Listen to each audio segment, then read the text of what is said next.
Guess who got brands talking? Brandlive.co.za.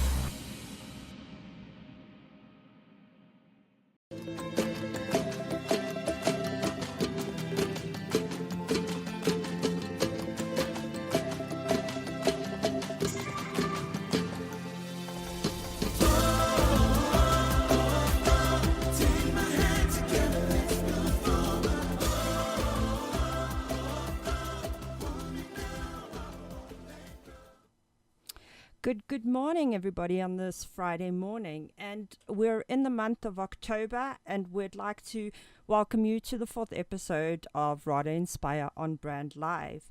So for the month, obviously, I mean, if you have been following the RADA Inspire movement, we've been looking at a bunch of different themes throughout the year.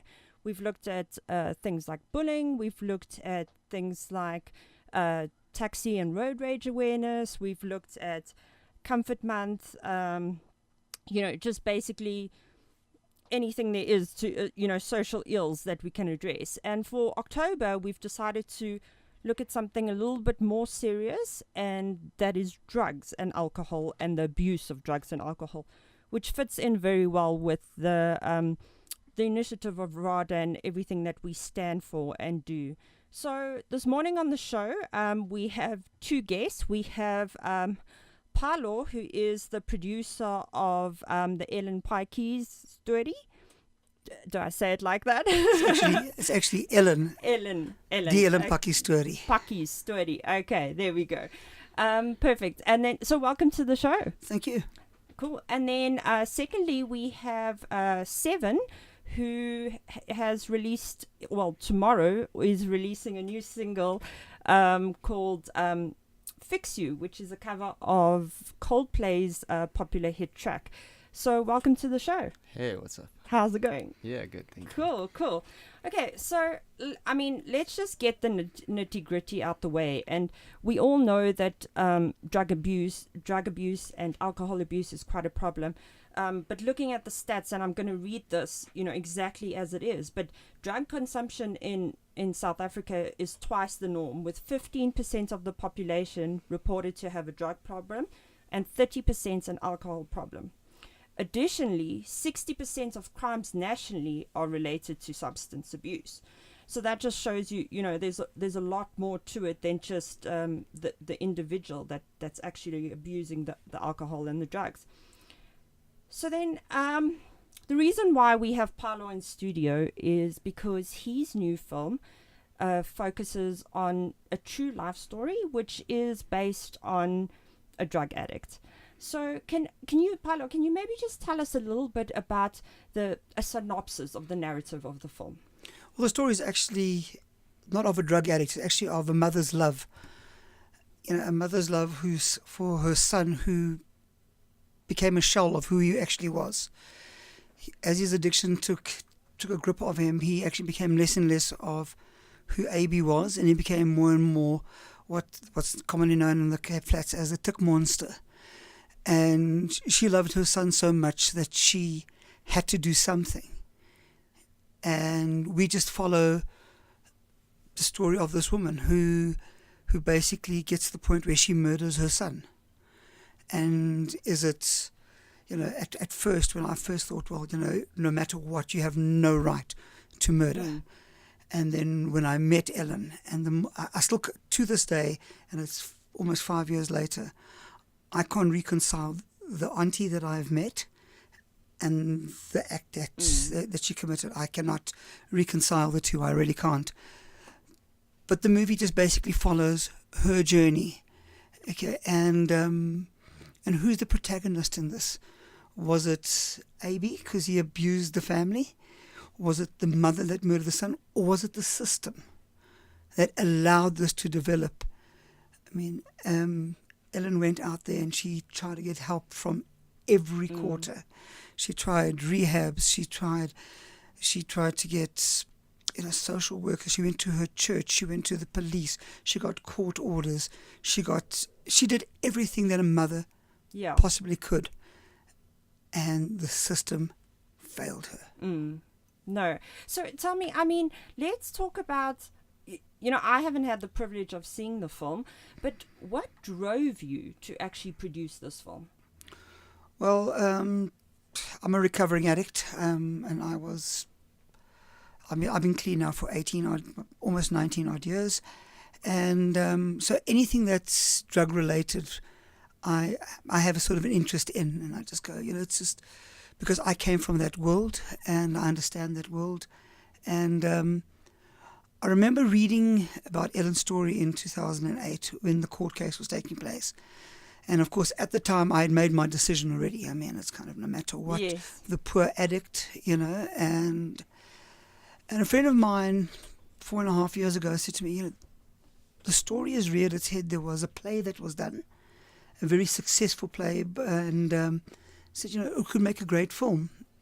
So I set about meeting Ellen, and within 5 minutes of having met this auntie, my whole world was flipped. I just thought, I was so intrigued. We had to do, because what I saw was, I was expecting arrogance and a bit of bravado. Mm. There is no hatred. She's just the most astounding woman. Mm. And that's what drove me to do it, it's kind of, but also for hope. Because if I as an addict could get my act together and I could be in a position to produce the films that I want to make, then every other addict can do that. Mm. And I also want to do it for, I hate to say this, but for my mom, because my mom lived through all that stuff with me and my family and my loved ones. And they lived with me being an absolute nightmare. Okay, and this is a way of me thanking them for believing. And once I got my act together, they were all there to support. Mm. But I had to get my own act together first. Yes. Now, look, I really want to touch upon your story, but let's focus on the film quickly and then we'll talk a little bit about you. So, I mean, this kind of film, there must have been a lot of challenges. There must be a lot of, controversy going into it. You want to, portray the whole story exactly as it is, but it's also entertainment. So how did you go about juggling all of that? Okay, so for me it was absolutely important that we be as authentic as possible to the story, to the community, okay, because I've seen movies that have come out of the Cape Flats and there's a whole Hollywood vibe to it, okay, and the drug dealers have always got the cool cars and the cool clothes. And the story wasn't about that. This was a story of a mother, a husband, their child. Mm. And that's what the story was about. So at the same time, we wanted to actually be as true as possible to the story, but we also didn't want to make the most glamorous documentary. So it was to strike a balance between the two. And what I did with it is we engaged a director, Darren Joshua, who's from the community. Okay. And he had just finished his first film called Nume Skoli. And astounding director, just absolutely astounding. And when he and I started, at first he didn't want to make the film because, it was kind of, his wife was giving birth to their first child and he didn't want to be around this heavy sort of content. And I said to him, just meet Ellen. And if after 15 minutes, if you still want to change your mind, then it's cool. And within 15 minutes, he just went, you got me. And that was it. So he was in. Then it was a matter of finding the correct writer with the sensitivity. And we found a writer, a lady called Amy Jafter, who is also from the community. So the two of them kind of pushed the sort of project. Interestingly enough, Ellen would tell Amy certain parts of the story, but from a woman-to-woman perspective. Yeah. She would tell things to Darren, because Darren would be about the same age as what Abby would be now. So she always saw Darren as like a son. And then when she would talk to me as the addict, and then the three of us would get together and go, has she told you this? Has she told you that? And then Amy would take all this info. That was important, was to be honest to the people, because it is so easy, okay, to make this sort of like a gangster story. Exactly, and that's yeah. not the point. Okay, so you said that's not the point. So what message are you trying to get out there into the world? I just want people to talk. We need to open up dialogue. What's been the way things are, the status quo now is not working. There are more and more people being addicted. There are cheaper and nastier drugs coming into the whole country, across the board. Okay, so incarcerating people has not worked. I mean, when we shot at Paulsmoor, I mean, the amount of youngsters, okay, who are awaiting trial prisoners, okay, because they can't afford to pay 500 Rand bail, and they've been sitting in jail for 2 years. It costs them more a day than what this guy's bail is. And he's there for 2 bags of weed. Okay, that's been legalized now, a different story. Yeah. But, you know, that was a reality. So incarcerating people, throwing people who have a disease, I personally believe that addiction is a disease, okay, who have a disease, throwing them into jail. They come out of jail 5 years later, okay, they have been to the University of Crime.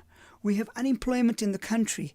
So a person with a criminal record is not going to get the first shot at the job, because there are other great candidates, okay, who don't have a record. So they're going to get the job first. So what does this addict turn to? To the knowledge that he learnt in jail at the University of Crime. You know? Yeah, no, I get you. But now, I don't want to get too political or technical or stuff, but is there a solution? Do you have a solution in mind? I mean, I'm sure there's lots of thoughts going around, but look, I quite like what the Portuguese have done, and South Africa has started off by going the same sort of path by decriminalizing, marijuana. So in Portugal, they literally went about decriminalizing it. Yes. They just went. It's costing us millions and millions and millions of euros to keep people incarcerated. They're not getting better. And the change in Portugal in the social structures within 5 years is marked. You know, my concern is, why isn't there political will to do this? Okay, what interests are being fed? Okay, I just don't get it. Yes, yeah. You know, things as they are now. So I like the decriminalization of stuff. Okay. At the same time, there has to be consequences for your actions. You know, if there are laws that we have to, but then we need to police the laws. Yes. It's no use. It was amazing when we were shooting in Lavender Hill.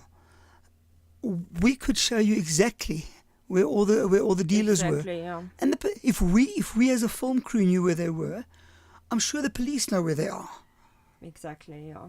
So let's touch a little bit on your personal story and how your path to getting clean and sober and off the drugs and all that kind of stuff. What was your will? Well, my will was quite simply backtracking from that. I did too well too quickly in my career. Okay. I did too well too quickly, and then I started believing my own press release. Okay, and I thought that I was that great, and actually I wasn't really. And I just drank more and I used more. And I must tell you now, without a doubt, alcohol was my problem. Okay, cocaine and everything else was my downfall. And I'm very grateful to cocaine because it just got rid of my money really fast. And quite simply, and I'm being dead serious. When I ran out of money, I just went, something's wrong here. And I've been brought up with really good stuff that I could not steal. It's not wired into me. I still have this honesty streak. And I just went, you've got to do something different. And then I also thought of my 5-year-old daughter at the time. And I was going, gee whiz, you say you love her so much, but you're prepared to give her the stigma of having a drunk and a junkie for a father. And I could just imagine her 16th birthday, me being out of it. I could imagine her 21st, her saying to the waiters, please don't give him anything to drink. I could see her wedding, throwing a punch. I could actually see this movie, and I went, I don't want to act in that movie, and my child doesn't deserve this. And that literally was my motivation. Okay, no, that's amazing, because I mean, JP as well, when he started RADA, you know, his motivation was his 2 daughters and what as well. I don't know if you know the story, but basically JP was a tax accountant and he was listening to the radio. There was a rape campaign. I don't know if you remember, in 2013 there was a beep on the radio every like 40 seconds or so when somebody was being raped. and he just could not disconnect from this idea and something happening to his daughters, and he sold everything of value and he started RADA. So here we are today. Oh, cool. Yeah.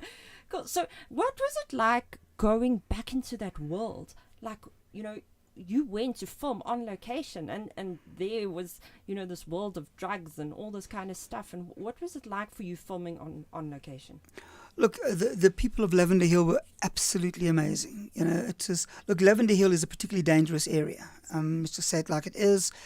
We engaged with the police down there, all the rest of it, and we decided not to use police protection. We dealt with the community one-on-one instead. Yes. Which certainly worked a lot better for us. I always wanted to tell the story, and I know that, the concept of me ever using again, I know is very possible. So I am very, very, very vigilant. But I wanted to tell the story. So I was in work mode. We're here to do this job of work. And I with 18 odd years or 17 years of sobriety at the time, I could see the chaos that I was part of. Yes. And there's no such thing as a mild junkie. We're all exactly the same. It just escalates. It's just a matter of time before it escalates. Yeah. Okay, so look, I mean, we could talk forever on this, but let's try and wrap it up quickly. One thing, how involved was Ellen in actually making the film? Okay, so what we did with Ellen is Ellen was obviously on hand to tell us her story. Yes. We also then worked with Ellen in terms of, we used her as a consultant in terms of, tell us about the music of the time and tell us about this and tell us where you used to go.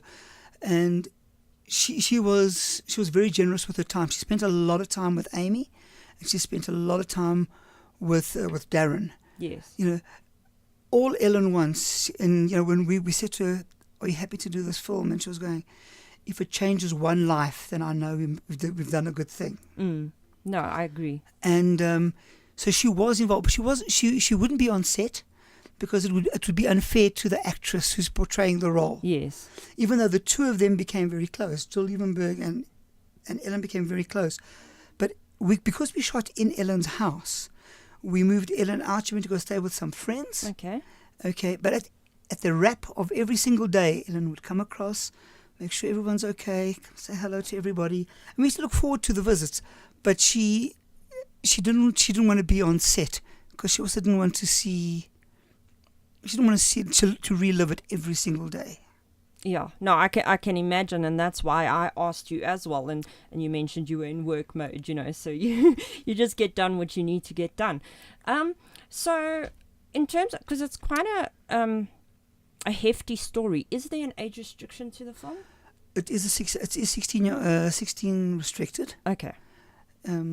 Obviously there's violence. Yes. It's not huge violence, but there is violence. There is language. Okay, and the content matter. It's not an easy film. I've said more than once. It's not a date night film. It really isn't. Yeah. But it's a film that will make you think. And one of the greatest compliments I got is a friend of mine phoned me the next day and he said, "I've spent the whole night in Lavender Hill." And I went, "What do you mean?" He says, "I could not get this out of my mind. I would wake up every half an hour and think, gee whiz, that's happening. And it's happening 10 kilometers away from where he lives." Yes. In a 20 million rand house. Yeah. Which is the tragedy of it. The Cape Flats, you just look up and you can see these 40 million rand houses. It's astounding. Yeah. Okay, cool. So we've run out of time. But lastly, who would you encourage to go see this film? Oh, gee whiz. Anyone with a heart. It's without doubt, this is not a drug story, and people have got to understand that. This is not a drug story. This is a story of a mother's love for her child. Yes. And as I said in Seattle, and I said again in Rotterdam, she loved her child so much that she had to do something. Exactly. But I mean, you say it's not a drug story, but for every drug addict out there, they have a brother or a sister or a mother, so there is love in there somewhere, and it's affecting, people all around them. So yeah, look, I mean, I've seen all about the film on social media, and people are raving about it. So congratulations, and I really hope that it sparks the conversation that you intended to. Thank you so much. Cool. Thanks for having me in. Yeah, thanks Cheers. for coming through. Mense praat altyd asof hulle my storie ken. Al wat hulle weet is ek het 'n moord gepleeg. Today we mourn with the Pakkies family the loss of their son, Adam Pakkies. Asseblief vergewe my. Vermoord. Die Here sal ons nie dra. Vir ons, wie is jou daad? Your Worship, Advocate Adrian Samuels, I'm considering representing the accused. The state's going to make an example out of you. You're looking at 20 years. I can win this case, but you have to trust me. What was AB like? What kind of person was he? Ongelukkig het AB al sy kans gekry. Ons gaan deur 'n slegte tyd by die huis. Gee hom nog net een kans asseblief, mevrou. Mami, jong mense soos AB word deur hierdie plek ingesluk. Ek dink ek het 'n jobbie vir jou. Sy drop iets hier so af en tel sy iets daar op, maklik man.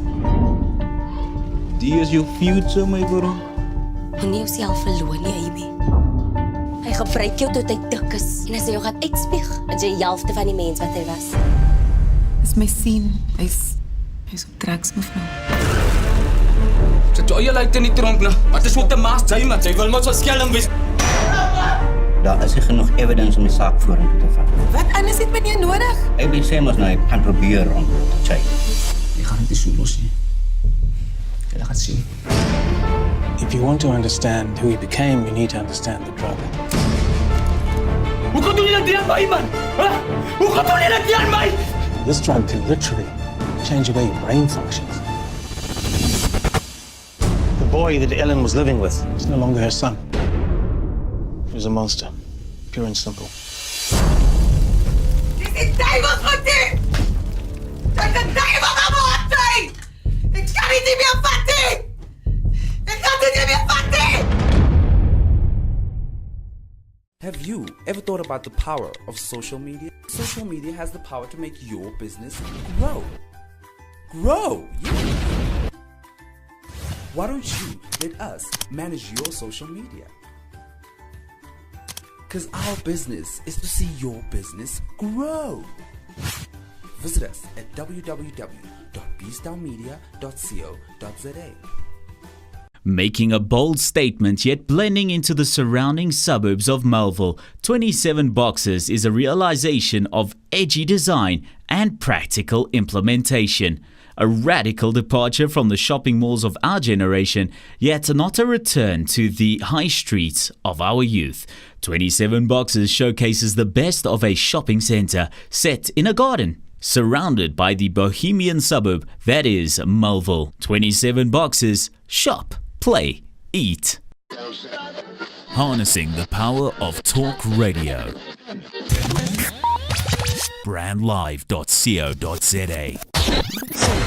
Everyone holds the power within to change their own life. Sometimes we need a little guidance. RADA is a non-profit company founded to empower people to help themselves. An acronym for rape, alcohol, drug and abuse. RADA has launched a new and exciting campaign, RADA Inspire, designed to encourage ordinary citizens to make a difference. You don't have to be exceptional. All it takes is to do one small thing differently, and by improving, you raise your resonance, creating a ripple effect of positive change. We don't have to stand tall, but it is important that we stand up and take action. Become a RADA Angel. Visit www.rada.co.za or share your story with us using hashtag RADA Inspire. Wow, that is just an incredible story from Paulo Areal of Moving Billboard Picture Company, and he's the producer of the highly acclaimed local film, The Ellen Pakkies Story.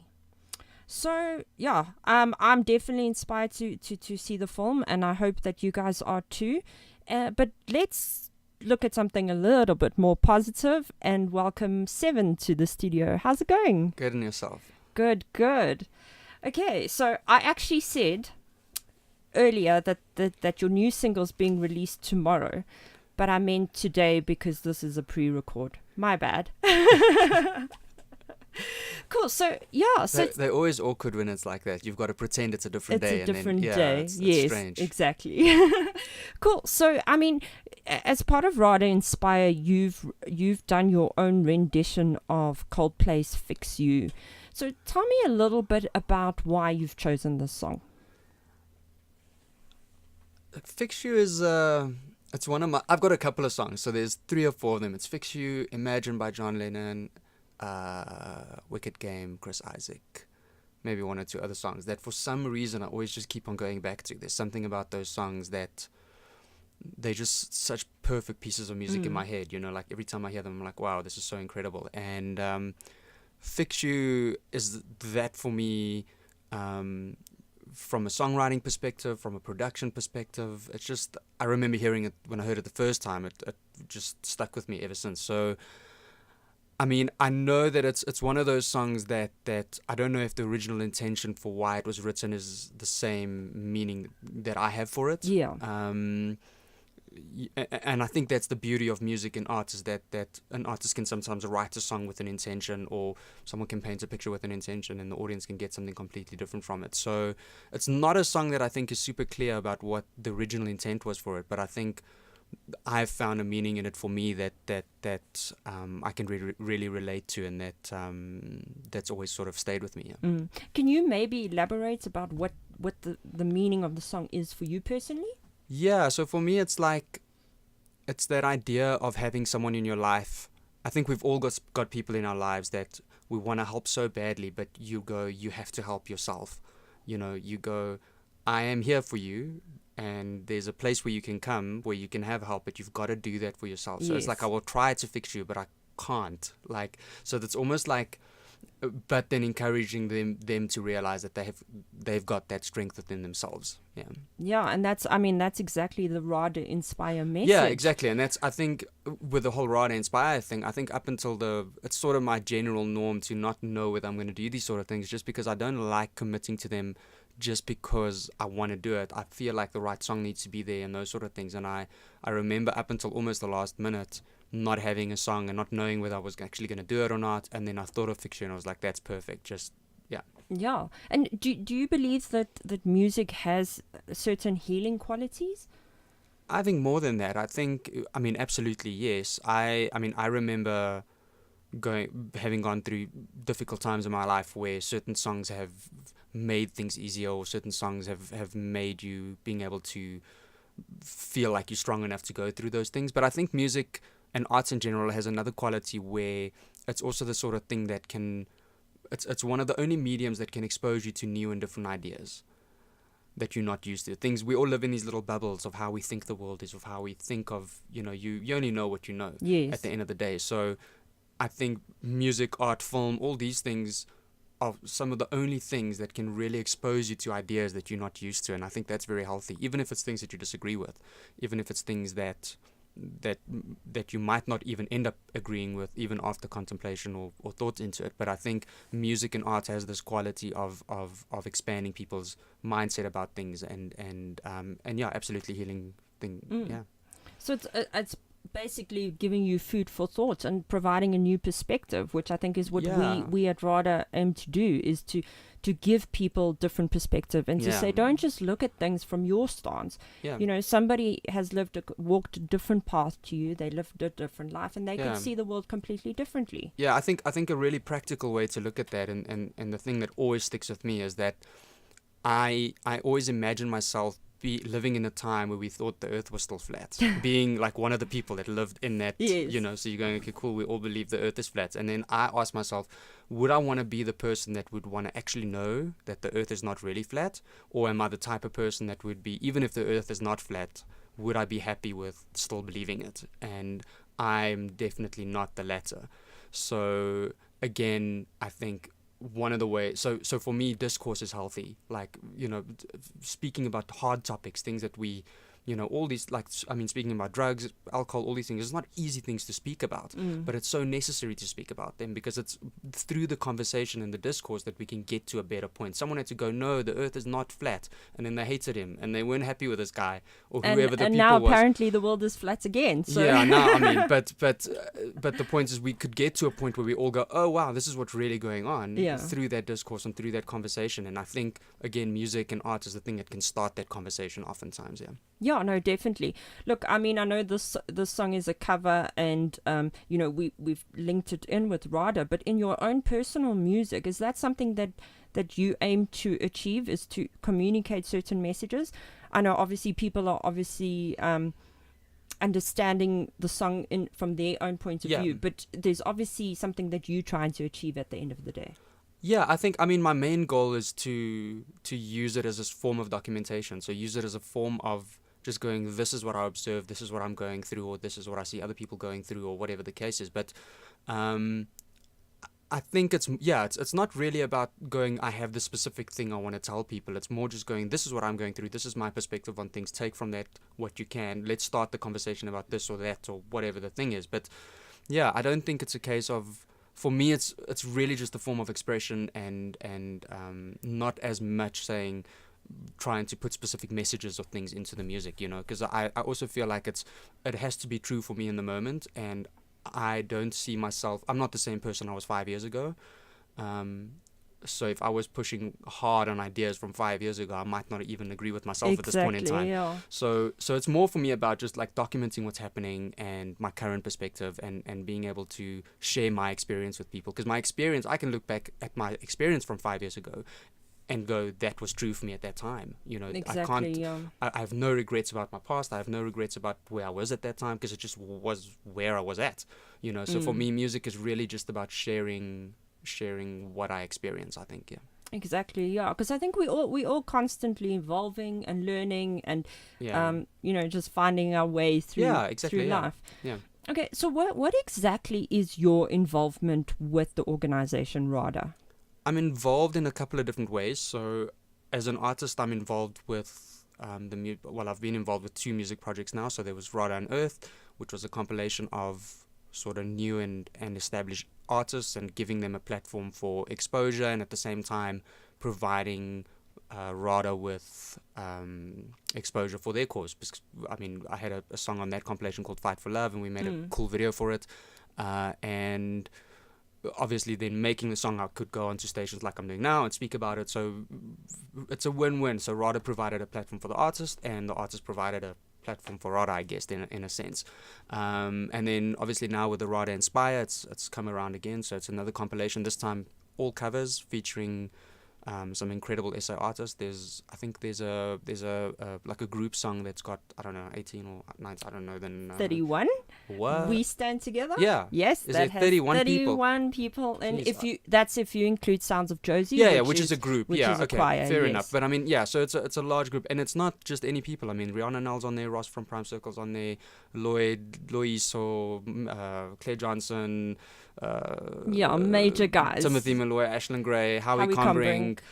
It's a bunch of really, really, really cool artists, and some of the best South Africa has to offer. So I'm fortunate to be on it. And then it's all covers, and it's all inspirational songs. So I'm involved with that.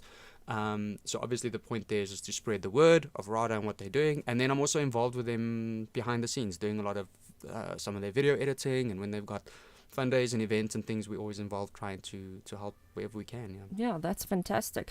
And I think an important thing to note is that, RADA has evolved to become so much more, and it's about empowering people, and it's not just about those affected by rape, alcohol, drugs, and abuse. And it's about everybody. And I think your story, no matter what your story is, you still have a story to share. And that's part of why you're being involved. Yeah, I think we connected in ways that we don't necessarily realize we are.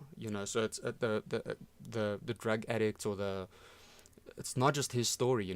It's like, I mean, as you were chatting now, like, there's other people involved there, and you don't realize that your life, even though you might not have someone directly in your circle that's maybe a drug addict, you don't realize that you've got an interaction with another person who maybe has that interaction with someone, and it's I think that's what the RADA Inspire campaign is built upon, is this ripple effect of positive change, is that I can do something today that maybe where I don't fall prey to negativity and I turn it into a positive moment. And it might seem like a small insignificant thing to me personally, but the effect that might have on the drug addict on the other side of the spectrum, it's sort of like a little bit of a butterfly effect. You know? And it's like you don't realize how connected it all is. Yeah, and nothing is insignificant. You know, yeah, exactly. Everything, all our actions mean something in the greater scheme of things.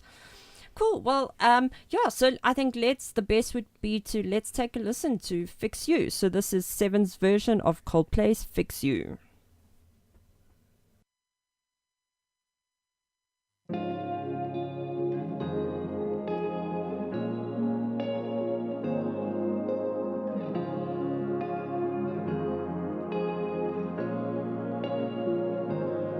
When you try your best but you don't succeed, when you get what you want but not what you need, when you feel so tired but you can't sleep, stuck in reverse,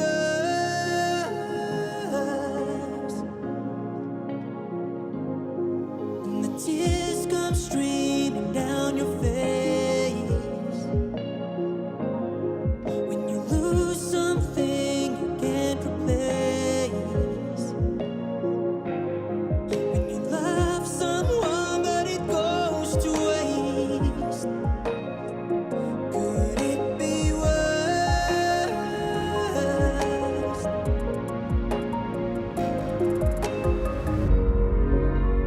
Lights will guide you and ignite your bones. I will try to fix you.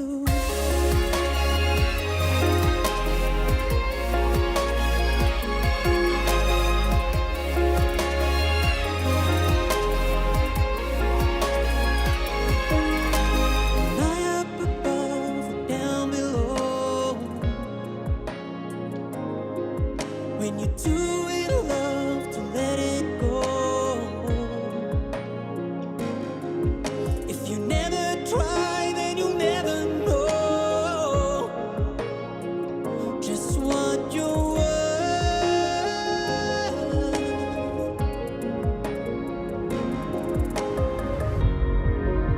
Lights will guide you and ignite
Wow, wow, wow. I have goosebumps, and that isn't even the first time I've heard that song. Amazing. Well done. Thank you.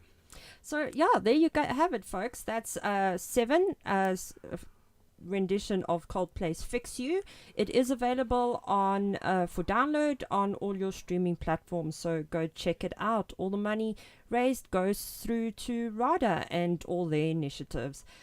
Cool. So thank you so much for coming into the show. Thank you for having me. It's a pleasure. And we hope to have you back sometime soon again. Anytime. Awesome. Okay, so I just want to conclude. You know, I mean, we've had a lovely show today, and we've looked at some serious things and some inspirational things, and we just hope that this gets people talking and inspired and to take action.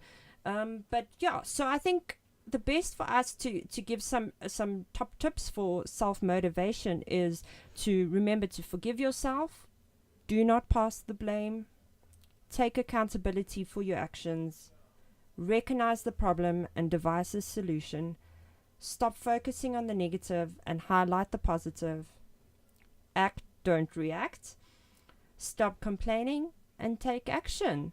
So that's all for today, folks. Thank you so much for joining us, and please remember to share your RADA Inspire moments on social media using the hashtag RADA Inspire. Be the way, be the change, one day at a time. Harnessing the power of talk radio. brandlive.co.za